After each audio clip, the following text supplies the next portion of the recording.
morning and welcome back to the last episode of Chasing Zion 100 before we have a race video. I'm so excited to take you guys along for a day of race week where we're setting everything up, we're packing things. I'm going to show you what I'm eating for my race. I'm going to show you what I'm wearing thus far, like what I have planned, etc. And I want to talk you guys through some reflection points along the way. Today I actually do have a 4-mile run. I have 4-mile runs basically every day except for the day before the race, just to kind of keep things moving. So last week, you guys saw I ended up getting really sick for a couple of days. I'm feeling a lot better. So no more 101-degree fever. I'm feeling a lot better. I actually went for my run yesterday, my 4-mile run, and I kind of pushed it a little bit because I was like, oh my gosh, I forgot what it felt like to be healthy and to feel good. So I'm really happy about that.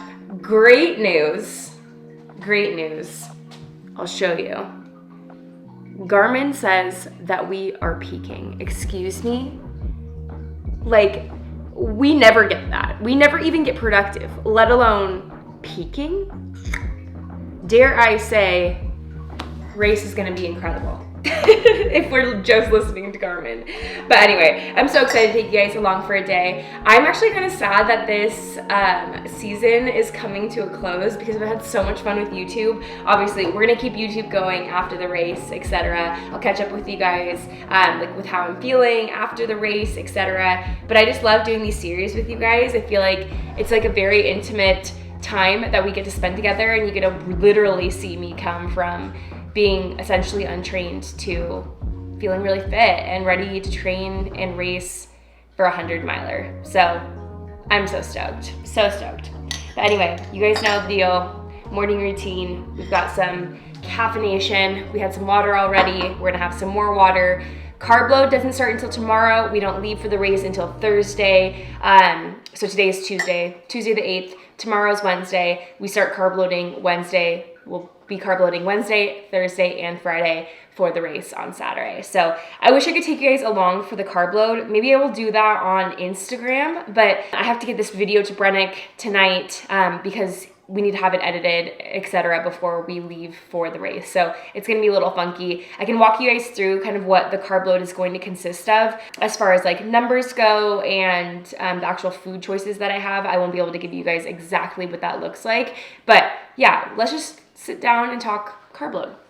So something that I talk to my clients about and also talk to myself, obviously, when I'm coaching myself through a carb load is just making sure that essentially you are taking the normal carbs that you are already eating and multiplying them. So the last thing that we want to do is introduce something completely new that we have no idea how our body operates on, and to maximize the carbohydrates from that source. So for me, I'm someone who utilizes a lot of white rice just on the daily. You guys know this. I'm very passionate about my actually Japanese style rice. Wash your rice. If you know, you know. And also do things like goat bars in larger amounts and oatmeal. Once we get closer to race day, I will taper down my fibers. So I'm totally okay with doing a lot of oatmeal like tomorrow and Thursday. But once we hit Friday, we'll try and keep things really, really low fiber. If you do a ton of fruit or anything that has a lot of fiber the day before the race, we run the risk of having GI issues because if you increase your fiber intake, you're gonna increase your digestive flow, which is great on the daily basis, but the last thing that we want is to have some sort of GI issue while we're racing a 100-miler. So that is what the carb load is gonna look like.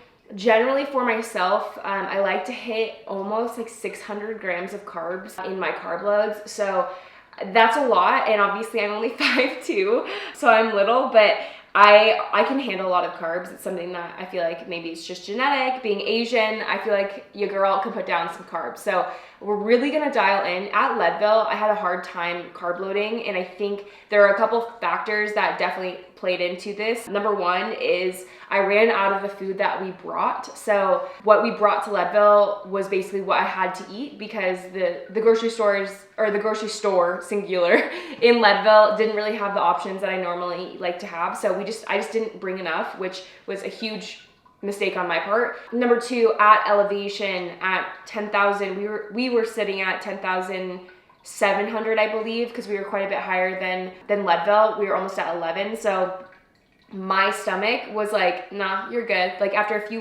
few bites of food, like half the food that I normally eat, it was like, nope, you're good. You don't need to eat more. So I struggled with my hunger. I just wasn't as hungry at altitude. And if you know, at altitude, you actually need to eat more in order to recover. And I just did not do that properly. So I'm excited to actually carb load this time around effectively. I utilized a lot of orange juice in my past carb loads as well, which I think is actually a great option, except for the day before race. Once again, with the fructose can also lead to high levels of GI issues for me personally if I'm doing too much fructose the day before race. So we like to keep things very, very simple on our carb loads. We'll do it for 3 days. So Wednesday, Thursday, Friday, race on Saturday, hopefully feeling very, very good because we'll have a lot of glycogen stores in our muscles. So the same way that we don't want to train fasted, this is applying the same science for carb loading. So the more that we can actually just fill our muscles with a ton of glycogen from carbohydrates, the better we'll be able to perform on race day. The last thing that we want to do is to go into a 100 miler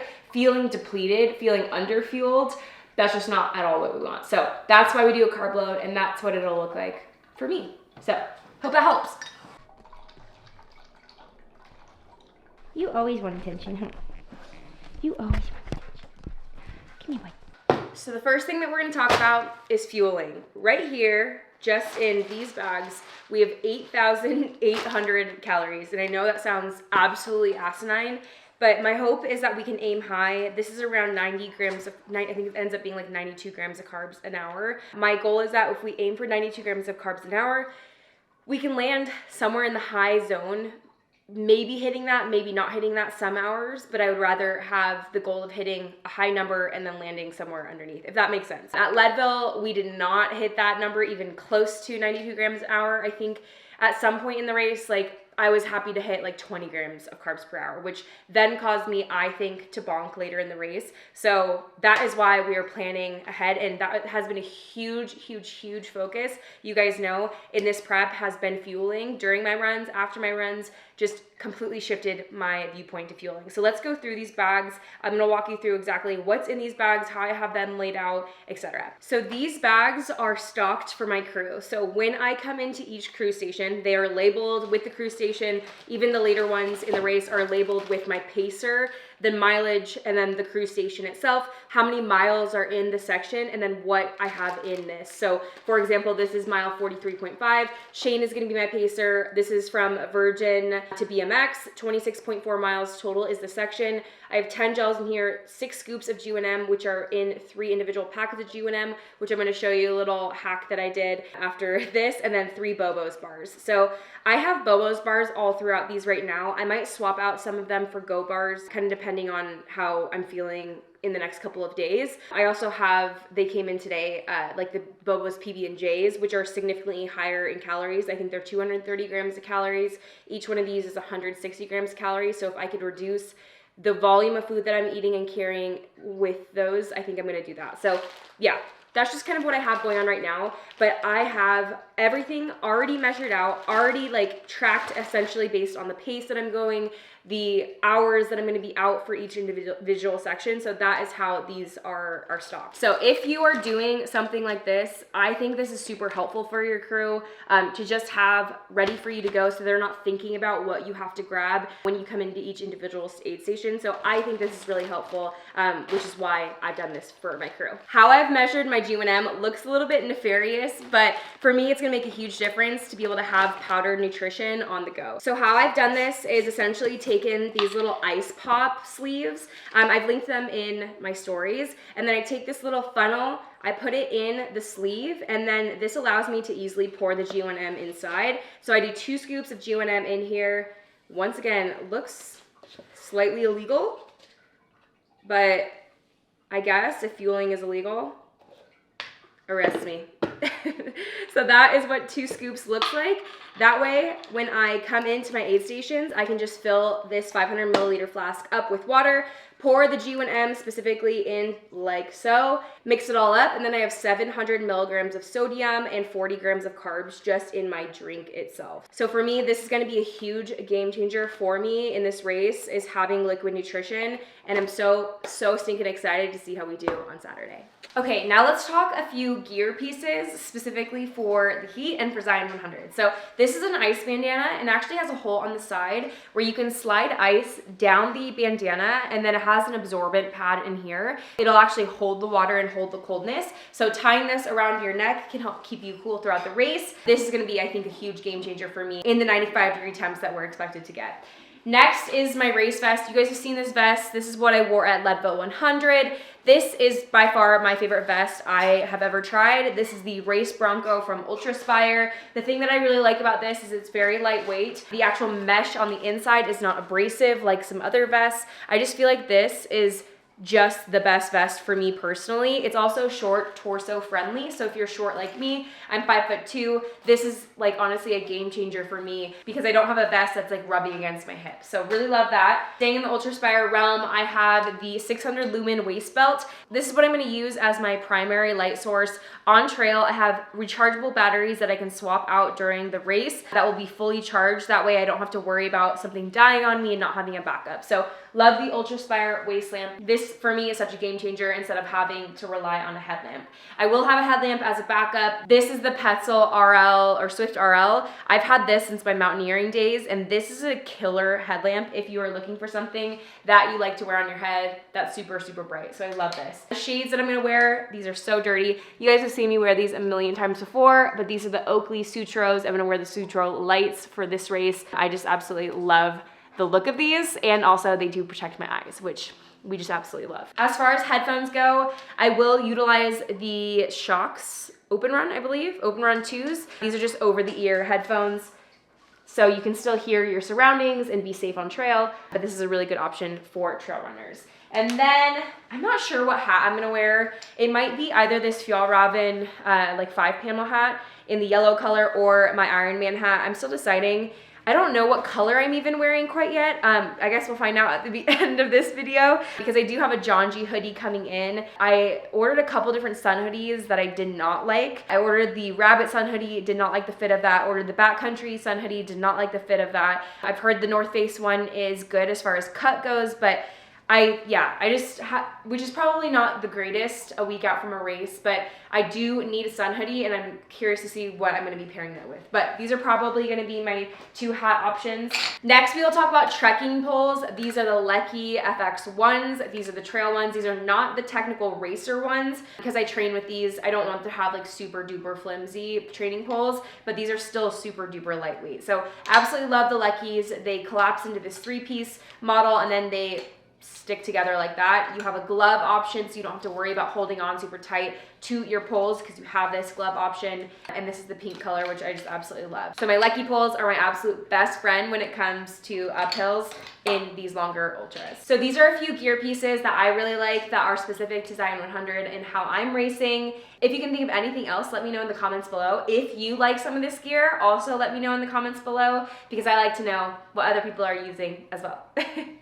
We just went on like a 3-mile walk. I do have a 4-mile run later in the day, but I just had to go absorb some of the sun. It is 60 degrees out, which for northern Utah, for us, this has been like the first time I've been on a walk in not a sweatshirt or a long sleeve all winter. So very happy about that. I'm also trying a new recipe out. So this is 1 scoop of vegan protein from BPN. It is 2 packets of oatmeal and some honey and an egg and 1 teaspoon of baking powder. I'm gonna try and make protein pancakes. We'll see how this ends up turning out. This is not a carb loading recipe. This is probably too high in protein for what I would reach for if I was carb loading, but we'll see how this turns out.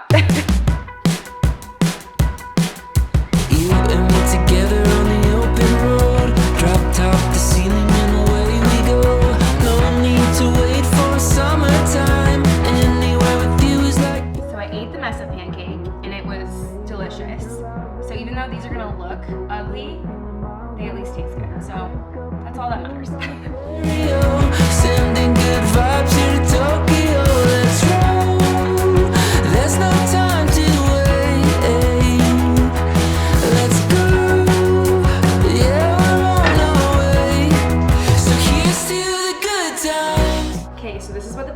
look like. They look a little sad, but I'm telling you, they did taste good. I've also mixed some peanut butter powder in here, put on top. This has over 20 grams, I guess, like with the 5 from the egg. Probably right around 26 grams of protein, maybe a little more. But boom, look at her. Let's try it.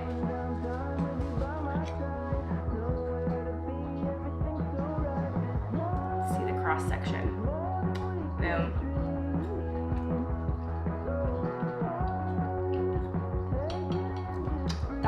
That's super good. Yum, I'm gonna eat this.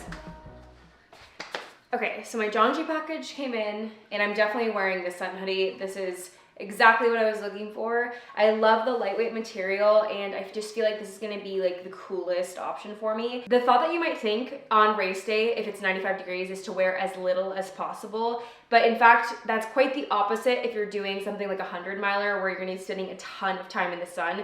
If we get sunburned, that's just gonna make our internal temperature go up. It's just gonna make the entire race so much harder to do. And in Southern Utah, in 95-degree weather with the sun blaring all day with no cloud cover, it's gonna be hot. So having our skin covered is actually gonna be a better and more fruitful decision than wearing less clothing. So a sun hoodie is a great option. This is a long sleeve that has SPF built into it. Obviously, it's covering the skin, so it's gonna protect the skin. And it has a hood, so if you're someone who burns on the back of the neck really easily, you can wear the hood up and it's gonna protect you all the way around. So I'm definitely gonna go with this one. I feel like the fit of it is perfect. This is a size small. I'm generally an extra small or a small, but in Jonji shorts, I'm an extra small. These are actually a fresh new pair of the Jonji shorts. I've worn these a ton before. I generally go size, I can do size small or size extra small, but I found that over time, the small just gets way too big and it starts falling down and sagging in the crotch, which can actually cause some chafing for me. So,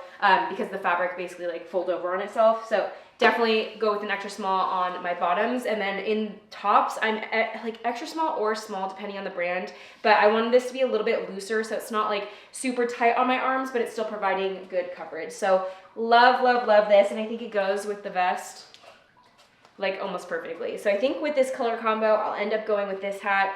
I might decide on race day to do a swap, but I like this color combo together with the sunglasses. I just feel like it looks like such a vibe. Not that 100-milers are fashion shows, but if I look good, I tell you what, I perform so much better. I really do think there is science in look good, feel good on race day. Maybe we should do a scientific study on that, but I feel like there's science behind it. So don't take my word for it, try it out for yourself. But I think this combination with the ice bandana is gonna help keep me so much cooler than if I went with like a short sleeve or a tank top on race day. I know it sounds crazy to like wear a long sleeve, but I think this is gonna provide me with some cooling that I'm desperately going to need on race day if it's 95 degrees. So love that. This is what the fit's gonna look like. Oh, let me grab my shoes. I haven't shown you guys.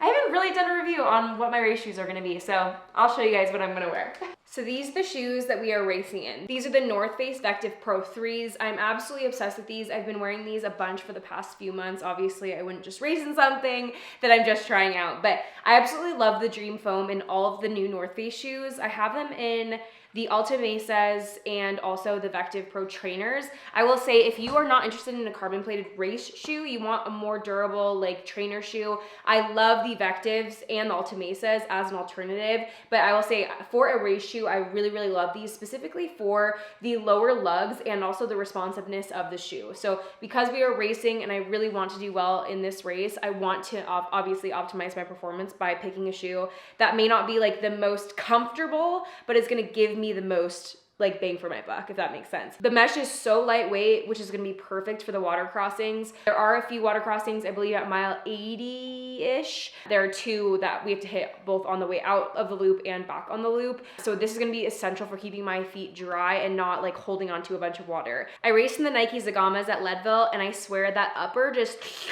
sucked up all of the water at that water crossing in the mud, and we did do a shoe change, which was super necessary, but we didn't do a shoe change going up Hope Pass, which did cause me to have some blistering issues. So taking what I learned at Leadville and applying it now to Zion for a different shoe choice, I think is gonna be really beneficial for me, hopefully, fingers crossed. I also do love the rocker on this shoe. I feel like it does provide me with great energy return, and just in general, this shoe has been so good to me thus far, and I pray and hope that she will do wonders for me at Zion 100. So Vective Pro 3, please do wonders for me.